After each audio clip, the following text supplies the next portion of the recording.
আবার চলে এলাম তন্দাশ্রম থেকে বলছি ছোটোবেলার স্মৃতির কথা নিয়ে।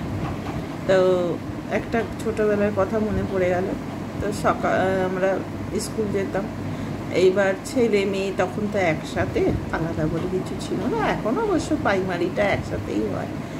তো এবারে ছেলেরা সামনের বেঞ্চে বসতো, দুটো বেঞ্চে, আর মেয়েরা বেশি বলে পেছন দিকের বেঞ্চে বসতো। এইবার কি হয়েছে, আমরা একটু করে তেঁতুল নিয়ে যেতাম, নিয়ে গিয়ে সবাই ভাগ করে খেতাম। তখন আমাদের মধ্যে একটা ছেলে বন্ধু ছিল, সে বলছে এই তো আমাদের সিঁড়ির তলায় অনেক পড়ে আছে, এগুলো তোরা খাস? আমরা বলছি হ্যাঁ রে।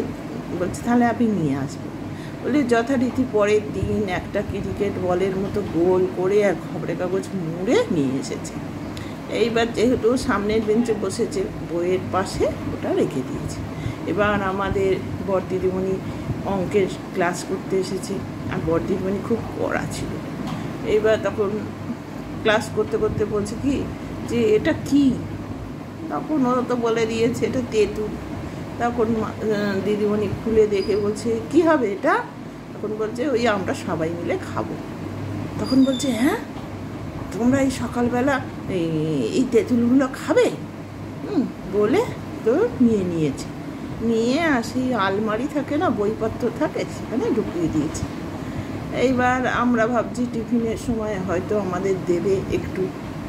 ও বাবা, আমরা ভাবছি এই ডেকে দেবে, এই ডেকে দেবে, আর দিলই না আমাদের মনে মনে খুব রাগ হচ্ছিল যে তেঁতুলটা নিয়ে নিল, আমরা একটু করে খেতাম, দিল না। তা কি হলো, সেই তেঁতুল নিয়ে নিল দিদিমণি, আর দিলই না আমাদের। তারপর আর একদিন একটা গল্প হলো যে কালী পুজোর দিন আমাদের পাড়াতে একজন খুব বড় লোক, তারা কালী পুজো হতো। আর সন্ধ্যেবেলায় সব মানে পাড়ার যত ছেলে মেয়ে বাচ্চা আছে তাদের ওই 4-5 রকম করে বাজি দিত, লাইন দিতাম আমরা সবাই মিলে, দিত। এবার তো কি হলো, বাজি দিয়েছে, আমি তো ফুলঝুরি জ্বালাচ্ছি, ফুলঝুরি জ্বালিয়ে যখন শেষ হয়ে যায় তখন কী করি, নর্দমায় ফেলে দিই। এবার ইতিমধ্যে আমার দাদা এসে বলছে দে ওটা দে, একটুখানি বাকি আছে আর কি। দিয়েছি, নিয়ে কী করেছি, আমাদের বাড়িতেই একটা সামনে মাটির ঘর ছিল, সেই মাটির ঘরটা আবার খড়ের চাল ছিল। অনেক দিন আগে দেখতাম, আমি জানি না আমাদের কে করেছিল, মানে কোন দাদু টাদু করেছিল আর কি। তো সেইটা আবার আমার বাবা চায়ের দোকান হিসেবে ভাড়া দিয়েছিল, অনেক পুরনো চায়ের দোকান হিসেবে ভাড়া দিয়েছিল। তো এইবার কি হয়েছে, আমার দাদা, মানে আমার যে ওপরের দাদা, তার ওপরের দাদা, সে কী করেছে, ফুলঝুরিটা নিয়ে আর ছোঁড় একদম ওই খড়ের চালের উপর ছড়িয়ে দিয়েছে।